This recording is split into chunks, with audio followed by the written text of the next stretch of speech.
Bonjour à tous, aujourd'hui on se retrouve pour un nouveau test démo d'iOS 6, donc installé sur un iPhone 4S, 16 Go noir.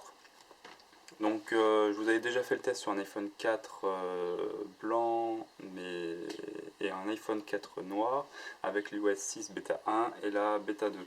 Ici c'est sur une iOS 6 bêta 2, donc le dernier d'actualité. Donc j'aurai pour occasion de vous présenter Siri, qui est plus rapide, on peut lui demander plus de choses, de nouvelles commandes, dont lancer des applications directement depuis l'interface de Siri.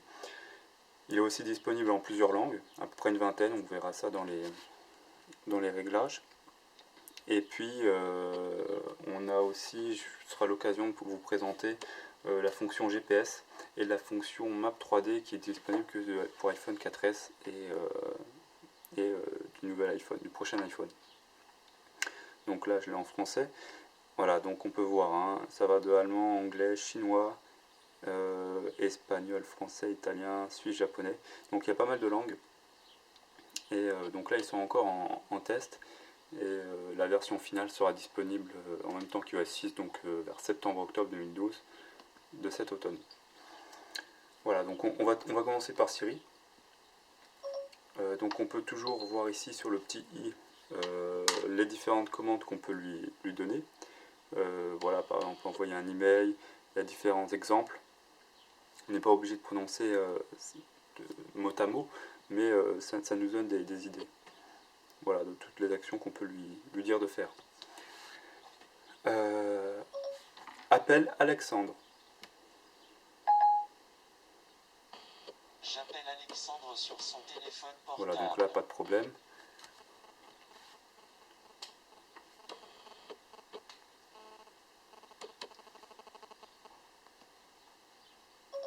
Quel temps va-t-il faire demain à Marseille?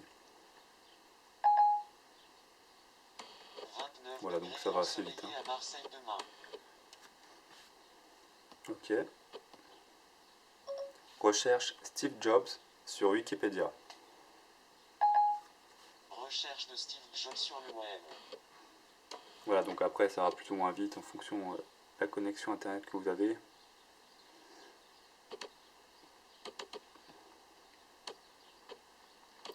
On va lui demander autre chose.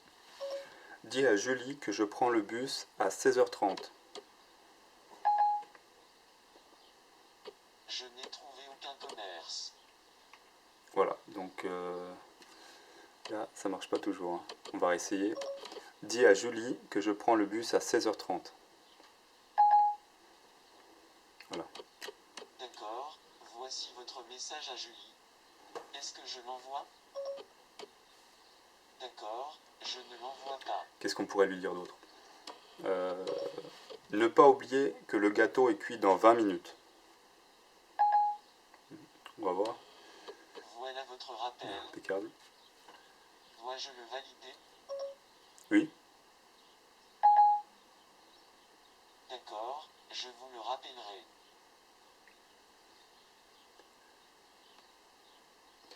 Réveille-moi demain matin à 6h. Voilà, c'est réglé pour 6 heures. Ok, bon, je vais le désactiver. Sinon, demain, je vais être debout à 6h. Qu'est-ce qu'on peut lancer?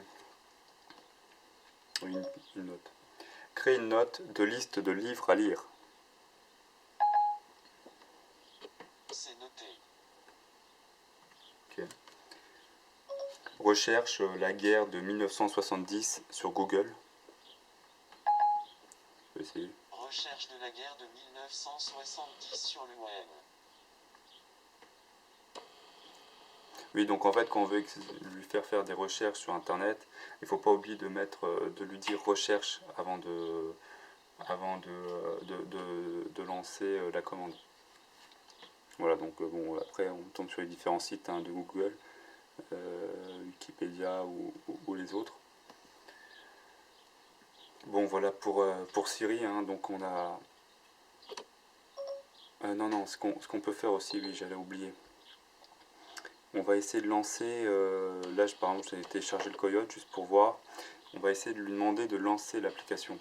Ça marche aussi avec Facebook ou les autres applications qui sont déjà intégrées comme iTunes, Météo ou Passbook. Voilà, donc on va essayer. Lance l'application iCoyote.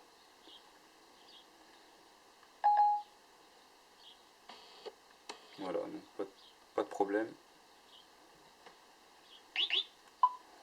Ça peut être pratique en voiture.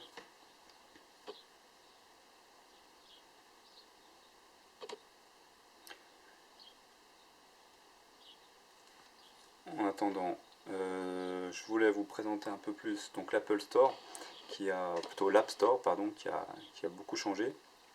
Un lifting qui a été refait sur les applications, la présentation des applications. Alors, je vais le prendre dans les mains.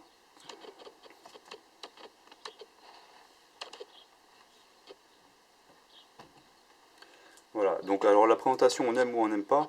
Moi au début j'étais un petit peu sceptique, mais finalement non, elle est vraiment très très bien cette nouvelle présentation. Elle est assez fluide, elle se charge plus rapidement j'ai l'impression. Et c'est vrai on a pas mal d'informations dessus, c'est très bien fait. Voilà, par exemple si on veut... allez on va par exemple installer Google Chrome. Voilà, donc là on part directement. Le téléchargement commence directement une fois qu'on a mis le mot de passe.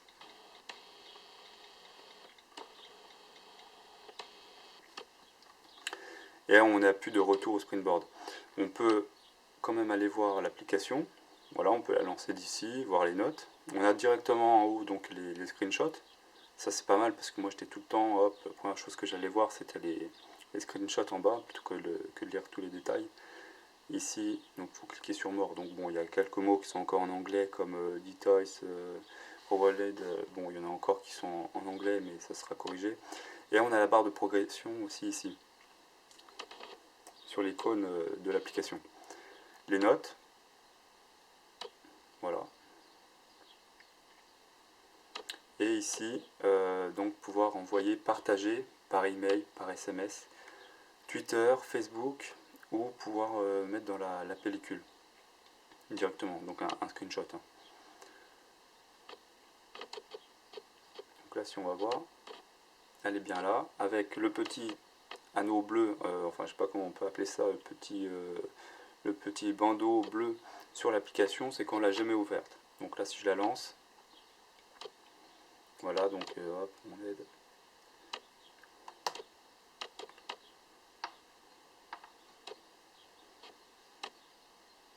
Voilà, donc l'application.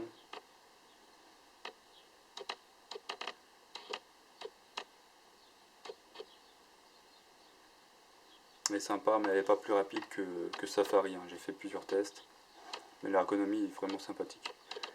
Donc là, on n'a plus le bandeau bleu parce qu'on l'a ouverte. Par exemple, Angry Bird, je viens de le télécharger, là, il est gratuit aujourd'hui, enfin cette semaine même. Donc, il y a encore le petit flot bleu. Bon, ça c'est du détail hein, après. Si je reviens là, donc on va faire une recherche, par exemple Shazam. Je le télécharge, prendre la version gratuite. Voilà, donc ça se lance directement.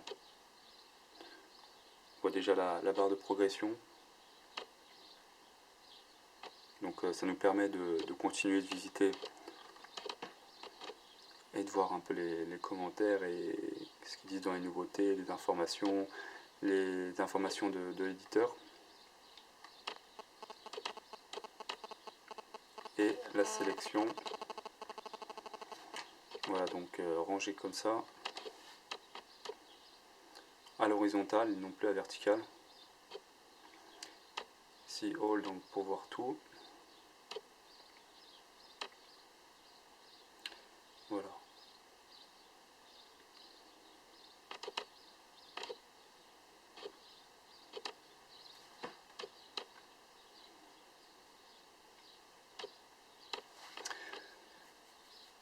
Ok, alors je vais essayer de lancer une application.